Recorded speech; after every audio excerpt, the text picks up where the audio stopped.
জন্তু জানোয়ার ইতর প্রাণীর মধ্যে যে চারটি স্বভাব আছে, মানুষের মধ্যে সামান্য আকারেও সেটি আছে। লক্ষ্য করুন, আহার পশুদেরও আছে। একটি কুকুর আহার করে, শূকর আহার করে, করুক সে 20টা আহার। আর মানুষ সর্বশ্রেষ্ঠ লেজ্জপেয় আহার করুক, ক্ষুধা নিবৃত্তি বা আহারের সুখ দুইজনের সমান।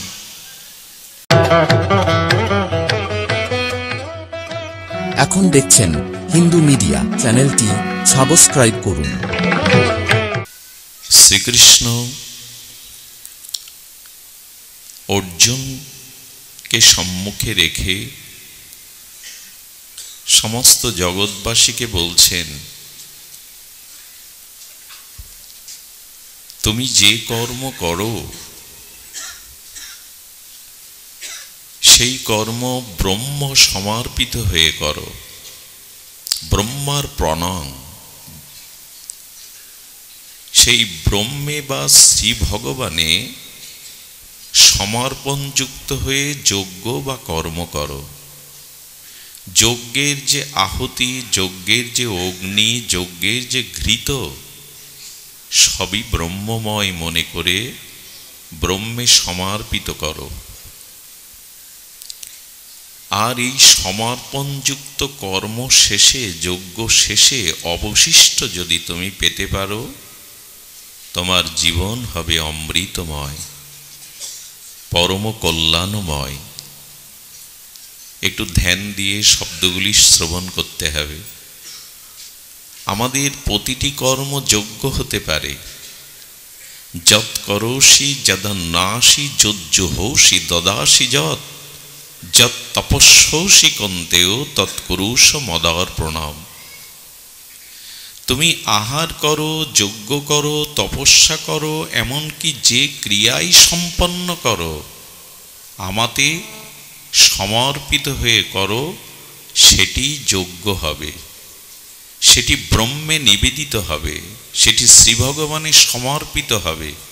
আর অর্পণের পর যে অবশিষ্ট অংশ থাকবে, তাকে যদি প্রসাদ করে জীবনে গ্রহণ করতে পারো, তুমি অমৃতের অধিকারী, তুমি কল্যাণের অধিকারী।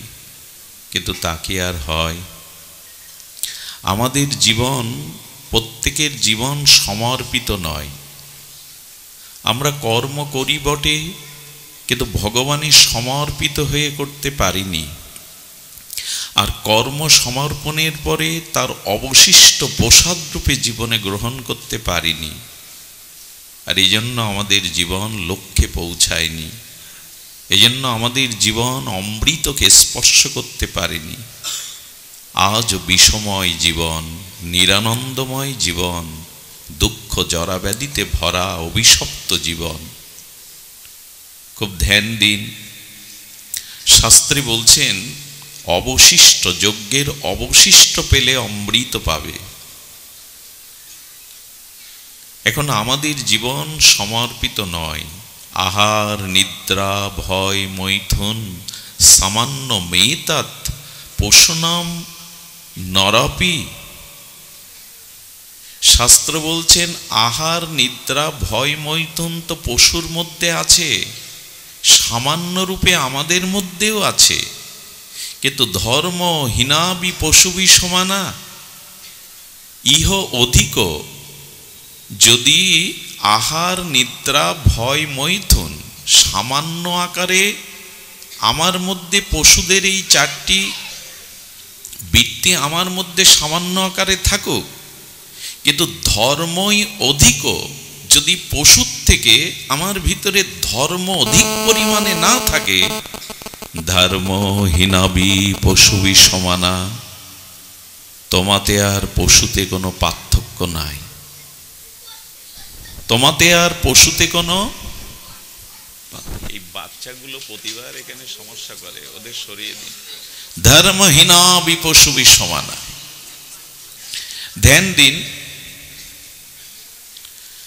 আমার দেহের একটি অংশ শ্রীহস্ত, হাত। এখন হাত যখন আমার শরীর বা দেহের জন্য কর্ম করে, দেহকে সেবার নিমিত্তে হাত কর্ম করে। অন্ন মুষ্টি করে মুখে তুলে দেয়। হাত আমাদের দেহ পুষ্টি, দেহ রক্ষার জন্য সমস্ত কর্ম করে। আর হাত যখন মুষ্টিবদ্ধ করে মুখে অন্ন তুলে দেয়, ব্যঞ্জন তুলে দেয়, তখন স্বতন্ত্রভাবে হাতের অন্ন দেওয়া লাগে না, হাতকে স্বতন্ত্রভাবে সেবা দেওয়া লাগে না। হাত বদনে অন্ন ব্যঞ্জন তুলে দিচ্ছে, তাতে দেহের তুষ্টি পুষ্টি ক্ষুধা নিবৃত্তি হওয়ার সাথে সাথে হাতও এই ইন্দ্রিয়, এই দেহের অংশের অংশ, সেও পুষ্ট হচ্ছে, বলিষ্ঠ হচ্ছে। এখন হাত যদি বলে বসে আমি দেহের জন্য কোনো কর্ম করব না, কাজ করব না, আমি স্বতন্ত্রভাবে থাকবো, দেহ থেকে আমাকে বিচ্ছিন্ন করে দাও। এখন হাত যদি দাবি করে আমি আমার স্বতন্ত্রভাবে আমি জীবনযাপন করব, আমি দেহের জন্য আর সেবা কর্ম করতে পারবো না, আমাকে দেহ হতে অংশী থেকে এই হাত অংশ আলাদা করে দাও। আচ্ছা, দেহ থেকে হাতকে কেটে আলাদা করলে হাতের অস্তিত্ব থাকবে কি? পরিণতি কি হবে? এক টুকরো পচা গলা মাংস হাড়। ঠিক এই কথাটি ভগবান বোঝাতে চাইছেন। যৎ করৌষি যদন্নাসি যজ্জুহৌষি দদাসি যৎ যৎ তপস্যৌষি কন্তেয় তৎকুরুষ মদার প্রণাম। তুমি যা কিছু করো তা আমাকে অর্পণ করে করো, আমাকে সমর্পণ করে করো। অর্থাৎ হাত অংশ, দেহ অংশী, অংশের কর্তব্য হলো অংশীর সেবা করা, তাহলে অংশ সুস্থ থাকবে।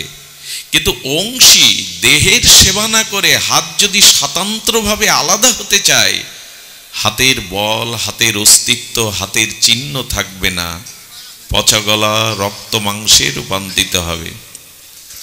ভগবানও যেন বলতে চাইছেন তুমি আমারই অংশ, তুমি আমাতে কর্ম সমর্পণ করো, আমাকে সেবা করো। তুমি যদি আমার সেবা না করে, আমাতে সমর্পণ না করে স্বতন্ত্রভাবে চলতে চাও, তোমার কোনো অস্তিত্বই থাকবে না, তোমার কোনো অস্তিত্ব টিকবে না। এখন প্রভু অংশী, আমি অংশ, মামই বাংশ জীবলোক জীবভূতা, জীব ভগবানের অংশ।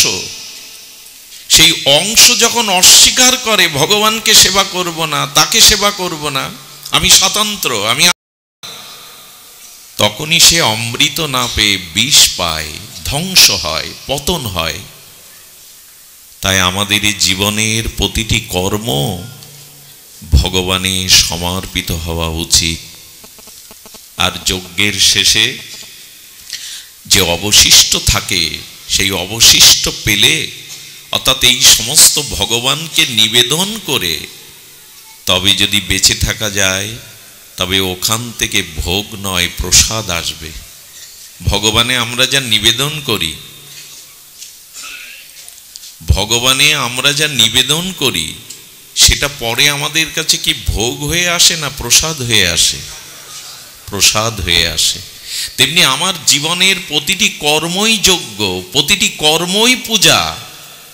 তো জীবনের প্রতিটি কর্ম, প্রতিটা যদি আমার চিন্তা, চেতনা, কর্ম যদি পূজা আকারে হয়, এখানে বসো, যদি পূজা আকারে হয়, তাহলে সেটি প্রসাদ হয়ে আসবে। গোবিন্দ বলছে ওটা অমৃত হয়ে আসবে। সুধীজন, এই সমর্পিত কর্ম যদি না সমর্পণ করতে পারি, তাহলে আমাদের অস্তিত্ব আর আমাদের জীবন অমৃতময় না হয়ে বিষময়, বিষবৎ হয়ে যাবে। এ প্রসঙ্গে একটু সামান্য আলোচনা। আহার নিদ্রা ভয় মৈথুন সামান্য মেতাৎ পশুনাম নরনাম। দেখুন, জন্তু, জানোয়ার, ইতর প্রাণীর মধ্যে যে চারটি স্বভাব আছে, মানুষের মধ্যে সামান্য আকারেও সেটি আছে। লক্ষ্য করুন, আহার পশুদেরও আছে। একটি কুকুর আহার করে, শূকর আহার করে, করুক সে 20টা আহার। আর মানুষ সর্বশ্রেষ্ঠ লেজ্জপেয় আহার করুক। ক্ষুধা নিবৃত্তি বা আহারের সুখ দুইজনের সমান। শূকর 20টা আহার করে তার যে ক্ষুধা নিবৃত্তি করে, সুখ পায়, মানুষ সর্বশ্রেষ্ঠ লেজ্জপেয় এই খাদ্যগুলো গ্রহণ করে তারও ক্ষুধা নিবৃত্তি হয়, তারও খাদ্যের পুষ্টি হয়। আহার পশুদেরও আছে, আমাদেরও আছে। নিদ্রা, বরঞ্চ এই কথাতে পশুরা এগিয়ে। পশুরা খুব তাড়াতাড়ি ঘুমাতে পারে, ওদের ঘুমের বড়ি খেতে হয়। বাংলাদেশে 10% মানুষের ঘুমের বড়ি না খেলে ঘুম হয় না, আর আমেরিকা 25% মানুষ ঘুমের বড়ি খায়। পশুদের লাগে ঘুমের বড়ি, দিব্যি ঘুমায়। আমাদের মেডিসিন দিয়ে ঘুম, যেটা স্বাভাবিক ঘুম মনুষ্যের, সেটা নাই। সুধীবৃন্দ, এই জন্য পশুদের নিদ্রা আমাদের নিদ্রার থেকে সুখকর। এত গভীর নিদ্রা হয় ওদের, ভোরবেলা পাখিগুলো কলকুঞ্জনে ভৈরবীর আগে ডেকে ওঠে, আমাদের ঘুম ভাঙতে চায় না। ওদের ঘুমটা পরিপুষ্টি হয়। ঘুম আমরাও ঘুমাই, হয়তো ওরা কোনো ঠোঁটে করে খড়কুটো এনে বাসার মধ্যে, অথবা শূকরটা কোনো নর্দমার মধ্যে পড়ে ঘুমায়। ঘুমের সুখ একই, বরঞ্চ আমাদের থেকে ওদের সুখ ঘুমের আরো। এখন মানুষের গাঢ় ঘুম হয় না, যাকে সুষুপ্তি বলে। জাগ্রত, স্বপ্ন, সুষুপ্তি। এখন জেগে আছি, যখন ঘুমিয়ে পড়লাম, ঘুম যাদের খুব গাঢ় নয়, নিবিড় নয়, তারা স্বপ্ন দেখতে থাকে। ঘুমের মধ্যে স্বপ্ন দেখতে থাকে। যখন স্বপ্ন দেখবেন, ঘুমটা তখন গাঢ় হয়নি, সুষুপ্তি হয়নি। আর যখন কোনো স্বপ্ন নেই, গাঢ় নিদ্রা, সব ভুলে গেলেন, তাকে বলে সুষুপ্তি। আত্মার সাথে তখন যোগ হয়ে যায়। আর মানুষ যেদিন এই গাঢ় গভীর সুষুপ্তি নিদ্রায় অভিভূত হয়ে যায়, উঠেই প্রশস্তি লাভ করে বলে, অনেক দিন বাদে বড় সুখ পেলাম। স্বপ্নও ছিল না, জাগ্রতও ছিল না, আত্মার সাথে লীন হয়ে গেছিল, কিছুই মনে ছিল না। এই জন্য ওইটা পরমানন্দ সুখ হয়। পশুদের ঘুম আমাদের থেকে আরো বেশি ভালো। আর মৈথুন, মানুষের কাম কামনা দ্বারা বংশ বিস্তার করে পুত্রকন্যা, ওরা আরো বেশি করে। ওদের যে কাম সুখ, কামনার সুখ পশুদের মানুষের থেকে বেশি। আচ্ছা, ভয় আমাদের আছে, আত্মরক্ষার জন্য আমরা ঘর বাঁধি, সেবক রাখি, ব্যাংকে টাকা গচ্ছিত রাখি, সোনাদানা রেখে দিই, ভূত ভবিষ্যতের সঞ্চয় করে রেখে নিজেকে রক্ষার জন্য। পিপিলিকাগুলো খাদ্য সঞ্চয় করে, পশুরা কিছুটা রেখে দেয়, তারাও একটা গুহার মধ্যে নির্ভয় হয়ে থাকতে চেষ্টা করে। তো মানুষের সাথে ওদের পার্থক্য কি? যদি সামান্য আকারে আমার মধ্যেও এই গুণগুলি থাকে, পশুর থেকে বিশেষ কিছু না থাকে, তো আমাতে পশুতে পার্থক্য কি? আহার নিদ্রা ভয় মন্থনাঞ্চ সামান্য মেতাত পশুনাম নরম। ধর্ম অধিক ধর্মহীনা বিপশু বিষমানা। মানুষের মধ্যে যদি ধর্ম না থাকে, ত্যাগ না থাকে, বৈরাগ্য না থাকে, তবে ত্যাগহীন, বৈরাগ্যহীন, ভগবত ভজনহীন মানুষ পশুর সমান। সুধীজন, এই জন্য ভগবানকে সেবা করতে হবে। হাতের অংশী দেহকে সেবা করা, তবে হাত বাঁচবে, তবে হাত সুস্থ থাকবে। দেহ থেকে আলাদা করে ফেললে হাত পচে যাবে, মাংসের টুকরো। এ কথা কবে বুঝবো যে আমরা ভগবানের অংশ? ভগবানকে সেবা করা, ভগবানকে সন্তুষ্টি করাই হলো আমাদের জীবনের সর্বোত্তম প্রাপ্তি। এটা বঞ্চিত হলে আমরা অমৃত পাবো না, বিষ পাবো, ধ্বংস হয়ে যাব। এই জন্য অংশীর সেবা করাই অংশের কর্তব্য। জীবনে আমাদের লক্ষ্যটা কি? স্বামী বিবেকানন্দ চিকাগোয় গিয়েছিলেন জাহাজে ভারতবর্ষ থেকে। তখন বিমানের আর ছিল কিনা আমি জানি না, সম্ভবত ছিল না, জাহাজেই লোক আমেরিকায় পাড়ি দিত। স্বামীজি যখন যাচ্ছেন, একজন ভারতবাসী যুবক পড়াশোনার জন্য আমেরিকা যাচ্ছে। তো স্বামীজি চুপচাপ সমুদ্রে নীল জলের মধ্যে নিজে গুরু চিন্তা ভগবত চিন্তা মননে ডুবে আছেন, মাঝে মাঝে গুনগুন করে গান গাচ্ছেন। কিন্তু ওনার জীবনের লক্ষ্য তো মানুষের জাগরণ। সূর্য হয়ে এসেছেন জগৎকে আলোকিত করবার জন্য, ত্যাগ বৈরাগ্য শিক্ষা দেওয়ার জন্য। পাশের ভারতীয় যুবককে বলছেন, আপনার সাথে একটু কথা বলতে পারি? বলে, হ্যাঁ বলুন স্বামীজি, কি জানতে চান? আপনি কোথায় যাচ্ছেন? আমেরিকাতে। কি জন্য? ইঞ্জিনিয়ারিং পড়ার জন্য। আচ্ছা, ইঞ্জিনিয়ারিং পাশ করে কি করবেন? বলে, ভারতবর্ষে চলে আসবো। ভারতবর্ষে এসে তারপর কি করবেন? তারপর বড় অফিসার হবে, ইঞ্জিনিয়ার অফিসার। অফিসার হয়ে কি করবেন? উনি বারবার ক্রমে জিজ্ঞেস করছেন, অফিসার হয়ে কি করবেন? বলে, অফিসার হওয়ার পরে বড় পদ পাওয়ার পর অনেকগুলো অর্থ রোজগার করতে শুরু করব। তারপর কি করবেন? তারপর সুন্দরী একটা কন্যাকে বিবাহ করব। বলে, তারপর কি করবেন? সুন্দর একটা বাড়ি বাংলো করব। তারপর কি করবেন? আরে তারপর কি করবো? ছেলে মেয়ে হবে। বলে, তারপর কি করবেন? বলে, ওদের বড় করব। তারপর কি করবেন? ওরা বড় করলে আমার কর্ম অবসান নেব, বৃদ্ধ হয়ে যাব। বলে, তারপর কি করবেন? বৃদ্ধ হয়ে গ্রামের বাড়িতে বা কোথাও বাস করবো। বলে, তারপর কি করবেন? বলে, তারপর মরণ ছাড়া আর কি, তারপর মরতে হবে। স্বামীজি বললেন, এছাড়া জীবনের আর কোনো লক্ষ্য নেই। তাই আমাদের কাছে প্রশ্ন করুন, আমরা এই পথের যাত্রী। লেখাপড়া শিখবো, চাকরি করব, বড় বাংলো বাড়ি করব, সুন্দরী স্ত্রী হবে, ব্যাংক ব্যালেন্স ধন দৌলত থাকবে, পুত্রকন্যা বড় হবে, আমি বৃদ্ধ হব, অবসরে যাব, মরবো, শ্মশানে পুড়াবে। তারপর এই জন্য ভগবান পাঠিয়েছিলেন। স্বামীজি হুঙ্কার দিলেন, এই জন্য আপনি জগতে এসছেন, সৃষ্টির শ্রেষ্ঠ বিবেক বুদ্ধি প্রধান মানুষ হয়ে, এই আত্মকেন্দ্রিক আত্মসুখের জন্য।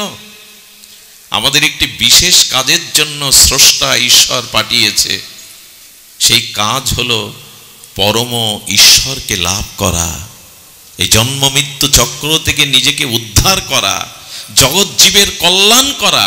আজ 99% মানুষ এই আত্মকেন্দ্রিক। চাকরি বাকরি, টাকা অর্থ বিত্ত ভোগ বিলাস, একদিন মরলাম, চিতায় পড়লাম, তারপরে কি জানা নেই। এটা জীবন হতে পারে না। এটি এই সর্বোন্নত দেবশ্রেষ্ঠ মানুষের উদ্দেশ্য হতে পারে না। মানুষ অনেক উপরে যেতে পারে জানেন। মশা মাছিগুলো মরে গেলে এদের আত্মা এই যে ভূ জগৎ থেকে উপরে উঠতে পারে না। শূকর কুকুরের আত্মাগুলো মরে গেলে এই জগতের ঊর্ধ্বে উঠতে পারে না। হাতি ঘোড়া গুলো মরে গেলে ভূবতে উঠতে পারে কিছুটা উপরে, কিন্তু মানুষ ভগবানের রাজ্যে ফিরে যেতে পারে, যেখানে জরা মৃত্যু নেই, অনেক উপরে উঠতে পারে। পশুরা মৃত্যুর পরে ওদের আত্মার, আমাদের 7টা স্তর আছে, ভূ ভুব স মহ জন তপ সত্য। এই যে 7টি স্তর, ভুব যেমন পৃথিবী লোক, গন্ধর্বলোক, দেবলোক, পিতৃলোক, ব্রহ্মালোক, এরপরে বৈকুণ্ঠ, বৈকুণ্ঠের পরে বিরজা, বিরজার ওপরে 700 নিত্য গোলক বৃন্দাবনের ভগবান। এরকম স্তর আছে। আমি মরার পরে আমার কর্ম অনুযায়ী সেই স্তরে যাই। আমার কর্ম অনুযায়ী আমি সেই স্তরে যাই। গন্ধর্বলোক আছে, পিতৃলোক আছে, দেবলোক আছে, ব্রহ্মালোক, সত্যলোক আছে। কোন জায়গায় যাব? মানুষের স্থান অনেক উপরে, এটা জন্তু জানোয়ার যেতে পারে না, কারণ তারা ইষ্ট উপাসনা, ভগবত উপাসনা, তাদের কর্ম সমর্পণ করতে পারে না। মানুষের উচিত এই দিকে ধ্যান দেওয়া। এভাবে গতানুগতিক একটা জীবন খেয়ে পরে মরতে আসেনি মানুষ। দেবতাদেরও থেকে উন্নত এই দেবদুর্লভ মনুষ্য জন্ম, মানুষ অনেক উপরে যেতে পারে, অনেক উঁচুতে যেতে পারে, কিন্তু সেই লক্ষ্যটা তো স্থির হওয়া উচিত। আমি যে সেবক, আমি যে দাস, জীব নিত্য কৃষ্ণ দাস, এই অভিমান কবে আসবে? আমি ভগবানের দাস, আমি কামের দাস নই, দেহের দাস নই, সংসারের দাস নই, আমি গোবিন্দের নিত্য দাস। এই স্বরূপ পরিচয় ফিরে না এলে বোঝা যাবে না এই মনুষ্য জীবন কত উন্নত। আমি ভগবানের দাস, সংসারের দাস নই। স্ত্রী পুত্র কামনা দেহের দাস হয়ে বসেছি আমি, কিন্তু আমার পরিচয় মহাপ্রভু বললেন জীব নিত্য কৃষ্ণ দাস। গৌড়ীয়গণ আচার্যগণ বললেন আমি রাধারানীর কিঙ্করী মঞ্জুরি। আমার স্থান, আমার গতি অনেক উপরে, অনেক উপরে, যা দেবতারাও চিন্তা করতে পারে না। কিন্তু আমরা কোথায়? সেই তো সংসার, স্ত্রী পুত্র, ভোগ বিলাস, জগৎ নিয়েই মাতামাতি করছি। আমরা কোনো কর্ম কি ভগবানের সমর্পণ করে করতে আমাদের প্রেরণা আছে, আমাদের উদ্দেশ্য আছে? জীবনের প্রতিটি কর্ম পূজা, প্রতিটি কর্মই যজ্ঞ, প্রতিটি চিন্তা, প্রতিটি বাক্য, প্রতিটি কর্ম, প্রতিটি ভাবনা ভগবানের সমর্পিত হতে হবে, তবেই অমৃত পাবো। নাহলে যজ্ঞ শেষে অবশিষ্ট পেলে অমৃত পাবো, কিন্তু অর্পিত না হলে, ভোগ নিবেদন না হলে প্রসাদ কোথায় পাবো? সবই তো বিষ। আজ আমাদের জীবন বিষময়, আর আমরা জেনে শুনেই বিষ পান করছি। বিবেক কিছুটা তো মানুষের আছে, চেতনা তো মানুষের আছে, কিন্তু না, জেনে শুনেও আমি বিষ পান করছি।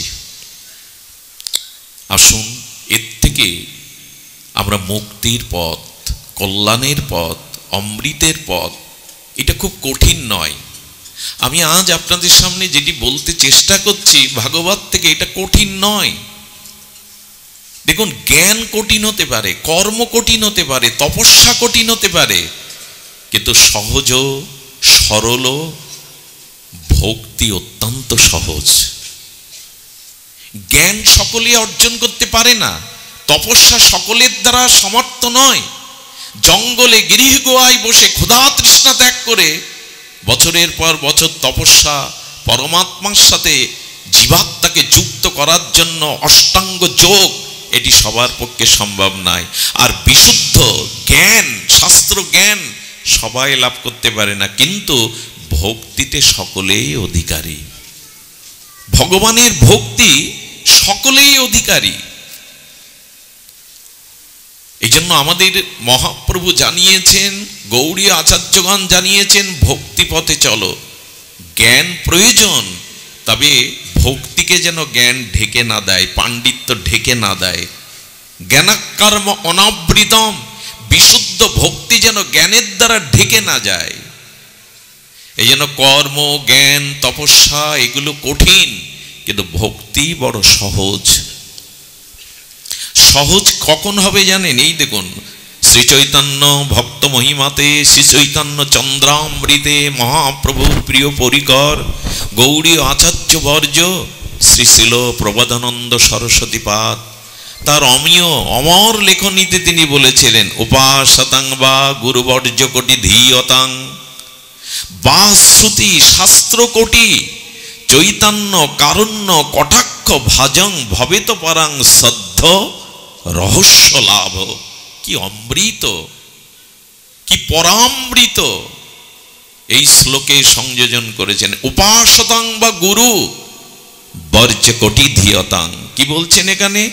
অসংখ্য শ্রেষ্ঠ গুরুর সেবা করো তুমি, অসংখ্য বেদ বেদাদি শ্রুতিশাস্ত্রের অধ্যয়ন করে পণ্ডিত হও তুমি, কিন্তু নিগূঢ় ব্রজপ্রেম, রাধা প্রেম, এটি একমাত্র চৈতন্য চন্দ্রের করুণা ছাড়া, চৈতন্য দাস অনুদাসের করুণা ছাড়া তুমি পাবে না। করুণাতেই পেয়ে যাবে।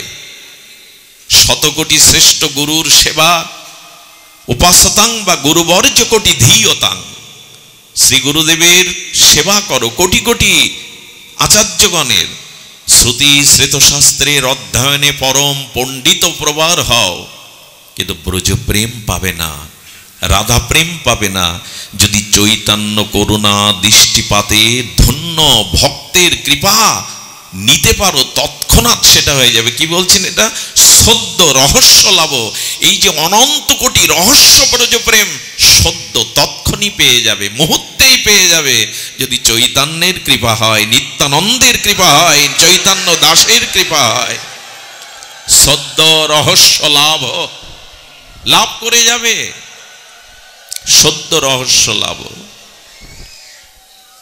এই জন্য ধন্য ভক্তেরই গৌর চৈতন্য নিতাই চৈতন্যের দাসানুদাসের চরণে যারা সমর্পিত করেছে তারা ধন্য, কারণ সদ্য রহস্য লাভ, তাদের সদ্যই হয়ে যাবে।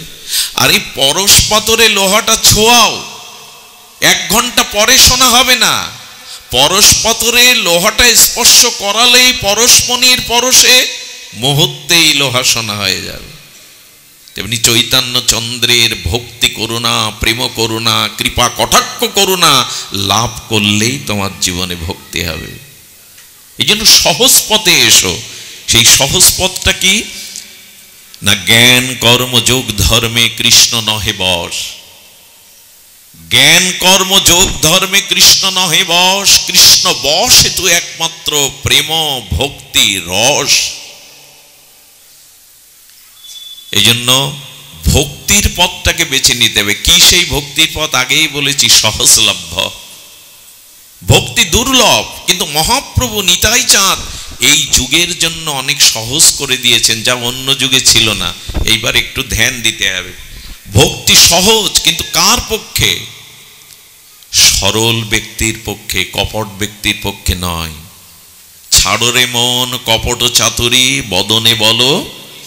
আগে তো কপটতা ত্যাগ করো, চাতুরি বুদ্ধি ছাড়ো, তাহলে ভক্তি সহজ হবে। কপট ব্যক্তি ভগবানের প্রেম ভক্তি পাওয়ার অধিকারী নয়, সরল ব্যক্তিই অধিকারী। শুধু এইটুকু চাই, কপটতা ত্যাগ করো, ভেতরে বাইরে 2 রকম রেখো না। কপট মানে, কপাট বলে ঘরের দরজাকে, ঘরের মধ্যে দিয়ে হাঁক দিয়ে দিলেন, খিল দিয়ে দিলেন, আর কে ঢুকবে? তো যার ভেতরে আর বাইরে 2 রকম, তার কপট মন, সে কপট ব্যক্তি, তার ভেতরে ভগবান প্রেম ভক্তি প্রবেশ করতে পারে না। সরল হও, গাও গাও সবে গৌরাঙ্গের গুণ, সরল করিয়া মন, মনটাকে সরল করে আর গৌরাঙ্গের গুণকীর্তন করো, তাহলেই পেয়ে যাবে। কপটতা মানে ভেতরে এক বাইরে আর এক। এটাই তো এখন আমার রূপ, আমাদের রূপ। প্রায়শ মানুষের ভেতরে এক বাইরে আর এক। এই কপটতার কপট পড়ে গেছে, এই জন্য ভেতরে প্রবেশ করতে পারছে না। হরিকথা তো শুনছি, হরিনাম তো শুনছি, তীর্থে তো যাচ্ছি, একটু অর্ধেক দান ধ্যান তো করে মানুষ, হচ্ছে না কেন? কপটতা রয়ে গেছে, সমর্পণ নাই। আর এই ভক্তি মার্গটা, সমর্পণটা সহজে যত করুষি যদ নাশি যজ্জ হৌষি দদাসি যত যত তপস্যৌষি গন্তেও তৎকুরুষ মদার প্রণাম। বলে আমার সুখের জন্য সমস্ত কর্ম সেবা মনোভাব নিয়ে, কর্তৃত্ব অভিমান ফলাকাঙ্ক্ষা ত্যাগ করে আমাতে সমর্পণ করো। আচ্ছা দেখুন, ভক্তি এত সহজ, কিন্তু ওই যে আমি কিন্তু ব্রাকেটে দিয়ে দিলাম, কপটতা থাকলে ভক্তি হবে না, সরল হতে হবে।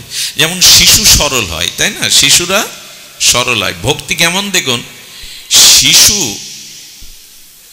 শিশু পিতাকে সামান্য সেবা করলেও পিতা সন্তুষ্ট হয় কিনা? কথাটি ধ্যান দিয়ে শুনুন। শিশু তো সরল, ও সামান্য, এমনকি সেবা করা লাগে না, পিতাকে সেবা করার ভাবনা মুখে উচ্চারণ করলেও পিতার আনন্দ হয়। ছোট শিশু যদি বলে বাবা তোমার চশমাটা এনে দেব, এতে বাবার আনন্দ হয় কিনা? চশমা নাকি খুব কঠিন কাজ, কিন্তু পুত্র তার পিতাকে সেবার, ওই যে পিতা ওখানে ওর সেবার মনোভাবটা দেখছে, চশমা আনার মনোভাব না, ওই যে সেবা করতে তার মন চেয়েছে, বাবা চশমাটা এনে দেবো, বলে না ছোট বাচ্চাটা বাড়িতে, পিতার আনন্দ হয় কিনা? চশমা খুব ভারী জিনিস, 2 হাত বাড়ানো যায়, তো পিতা আনন্দ পাচ্ছে কেন? ওর ভাবনাটা। তেমনি ভগবান বলছে তুমিও তো আমার পুত্র, সরল প্রাণে যদি বলো প্রভু এই ফুলটা তোমার চরণে দেব, পিতা আনন্দ হয়, পরম পিতা তাহলে কত আনন্দ হবে। আমাদের পিতামাতার করুণা তো প্রদীপের আলো, আর ভগবানের করুণা হলো চন্দ্র সূর্যের আলোর মতো, তিনি তো আরো প্রসন্ন হবেন। আচ্ছা, পুত্র পিতাকে বলছে, আগেকার দিনে পিড়েতে বসে মানুষ প্রসাদ পেত, তাই না? পিড়া না কি বলে, কি বলে আপনাদের দেশে? পিড়াই বলুক। তো বাবা আমি পিড়াটা এনে দিই, তুমি বসে এখানে বসে পাও। পিড়াটা তুলতে পারছে না, বল কম তো, শিশু।